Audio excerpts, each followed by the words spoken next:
اور اگر دیکھا جائے کہ ہاں کہ کہیں نہ کہیں جو دوسرا بڑا ایشو آتا ہے جو کشمیر کو رکھتے ہوئے آتا ہے وہ کیا آتا ہے کینال واٹر سسٹم. اب آپ نے اگر نوٹ کرا ہوگا یہ واٹر ایشو جو ہے پانی کا جو ایشو ہے یہ انڈس واٹر ٹریٹی جو 1960 میں ہوئی تھی سپتمبر میں ورلڈ بینک نے کروائی تھی دونوں کے درمیان پاکستان اور انڈیا کے درمیان. اور آپ نے اگر نوٹ کرا ہو کہ اس وقت کے جو پریزیڈنٹ تھے پاکستان کے وہ کون تھے ایوب خان صاحب, اور جو وہاں کے پرائم منسٹر تھے انڈیا کے وہ کون تھے موتی لال جواہر لال نہرو صاحب. اب آپ نے اگر نوٹ کرو کہ ان دونوں کے مابین یہ ہوئی تھی اور اس میں یہ طے ہو گیا تھا کہ کوئی کسی کا پانی ہولڈ نہیں کرے گا. ہولڈ کا مطلب ہوتا ہے بیٹا روکنا.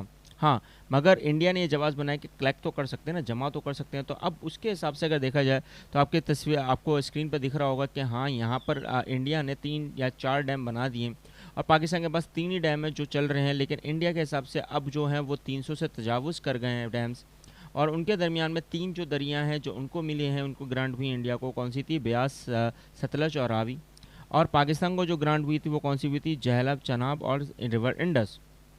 اب آپ کو پتہ ہونا چاہیے کہ جب 1960 میں یہ ہوئی تھی تو اب یہ ٹریٹی کی وائلیشن ہو رہی ہے کیونکہ وہاں پر اگر دیکھا جائے تو پانی پہلے ہولڈ, اب وہ کلیکٹیو وے میں وہ ہولڈ ہی کر رہا ہے, لیکن یو این اس میں کوئی عمل دخل نہیں کر سکتی کیونکہ اب یہ ایگریمنٹ سائن ہو چکا ہے, ورلڈ بینک کے درمیان میں سائن ہو چکا ہے. تو اب یہاں پہ ڈسکشن جو ہیں وہ لیڈرز کے درمیان میں, اور اس کے اوپر ایک وار پڑی چھیڑ بھی گئی تھی 1971 میں جب بنگلہ دیش کے اوپر ہم نے انڈیا نے حملہ کیا, اور جب اس کے اوپر یہ حملہ کیا تو اس وقت پانی روکا گیا تھا اور اس ریزالو کرنے کی کوشش کی گئی, لیکن ریزالو ہوا نہیں. وہ اس لیے نہیں ہو سکا بیٹا کیونکہ دونوں کو پانی کی ریکوائرمنٹس ہیں, اور جب دونوں کو پانی کی ریکوائرمنٹس ہیں تو دونوں ہی ممالک سب سے اہم کیا ہیں نیوکلیر پاورز. اب آپ کو پتہ ہونا چاہیے کہ سارک میں یعنی کہ south Asian association of regional cooperation میں سارک میں باقاعدہ یہ رزلٹ سیٹسفیکٹری تھا کہ پرائم منسٹر آف پاکستان اور انڈیا کے درمیان یہ سارک کانفرنس 1988 میں یہ ریسٹرکشن ہو گئی تھی کہ کوئی بھی نیوکلیر بامبنگ کے اوپر یہ بحث نہیں چھڑے گی. لیکن اگر آپ نے نوٹ کرا ہو کہ آرمز اینڈ ایمونیشن کے حساب سے سب سے زیادہ جو ابھی تک جو بہت زیادہ ایک تصادم ہو رہا ہے ایشیا میں وہ انڈیا اور پاکستان کے درمیان ہی ہو رہا ہے کیونکہ دونوں آرمنٹس کے حساب سے دونوں آگے ہی بڑھنے کی کوشش کر رہے ہیں. اب آرمنٹس میں آگے تو بڑھ سکتے ہیں لیکن اس کا کوئی حل نہیں ہو سکتا کیونکہ اگر نیوکلیر بام کہیں پہ بھی ایک دفعہ بھی اللہ نہ کرے پھٹا تو آپ نے اگر نوٹ کرا ہو تو یہاں پہ ونڈ سسٹم بہت زیادہ ہے, اور جب ونڈ سسٹم بہت زیادہ ہے تو یہاں پہ صرف ایک ملک تباہ نہیں ہوگا, سارا ہی ایشیا تباہ ہو جائے گا. کیونکہ آپ کو پتہ ہے چائنا سے بھی ہوائیں آتی ہیں, انڈین اوشن سے بھی ہوائیں آتی ہیں, عربین سی سے بھی ہوائیں آتی ہیں.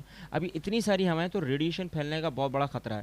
اب یہاں پر ایک سوال ہو جاتا ہے کہ جاپان میں جب 2 دفعہ جب ہیروشیما اور ناگاساکی پہ جب ایٹم بم گرایا تھا امریکہ نے تو اس وقت ریڈیشن کیوں نہیں ملی؟ یہ اللہ کی قدرت ہی بیٹا کہ اس وقت ہوا کا دباؤ کم ہو گیا تھا. اب یہ کیسے ہو گیا تھا, کیوں ہو گیا تھا؟ کیونکہ وہاں پہاڑی نظام ہے اور وہاں پہاڑ جو ہیں اور وہ جو دریا کا نظام ہے اور جو سمندر کا نظام ہے اس کے حساب سے وہ ہوا بیٹھ گئی. اب وہ بیٹھ گئی کیونکہ یہاں پہ پہاڑیوں کا پورا گچھا ہے. اگر آپ نے دیکھا ہو تو ہمالیاز کا پورا گچھا ہے اور گچھے کے حساب سے اگر دیکھا جائے تو وہ کٹتے ہوئے پھر پلیٹوز میں آتا ہے جو پاکستان کے علاقوں میں آتا ہے اور وہی جاتا ہے افغانستان میں, وہی جاتا ہے ایران میں. اب یہاں پر اتنا زیادہ ہواؤں کا تناسب ہے کہ جس کی وجہ سے اگر ایک بھی ایٹم بم پھٹا تو ریڈیشن پھیلنے کا پورا خدشہ ہے. اب اسی کے اوپر یو این میں چائنا نے اور پلس جب پہلی دفعہ پوکھرا کے مقام پر انڈیا نے جب دھماکہ کیا تھا وہ بھی زمین کے نیچے کیا تھا. وہ اس لیے کیا تھا کہ تاکہ وہ ریڈیشن پھیلے نہیں, کیونکہ وہ الگ بات ہے کہ انہوں نے بہت ساری چیزیں ہائڈ کرنے کے لیے کیا, لیکن اصل یہی تھی بات کہ اگر وہ ریڈیشن پھیلتی ہے تو پورا اس کی زرد میں کون آئے گا؟ انڈیا آئے گا. اور اگر دیکھا جائے تو پاکستان نے بھی پہاڑیوں کے اندر کی جگہ کے پہاڑیوں کے اندر کی ریزن پھر وہی بات آتی ہے ونڈ پاور. تو یہاں پر یہ بہت بڑا خدشہ تھا جس کی وجہ سے ہم لوگوں کو بہت سوچ سمجھ کے یہ قدم اٹھانا تھا.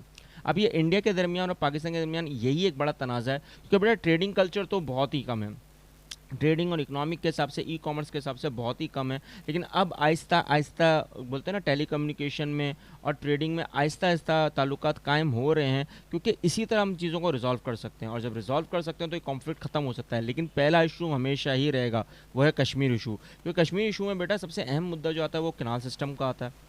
اب اسی کے حساب سے اگر دیکھا جائے تو بہت بڑی باتیں ہوتی ہیں, بہت ساری باتیں ہوتی ہیں, لیکن اس میں کوئی بھی حل نہیں نکلتا.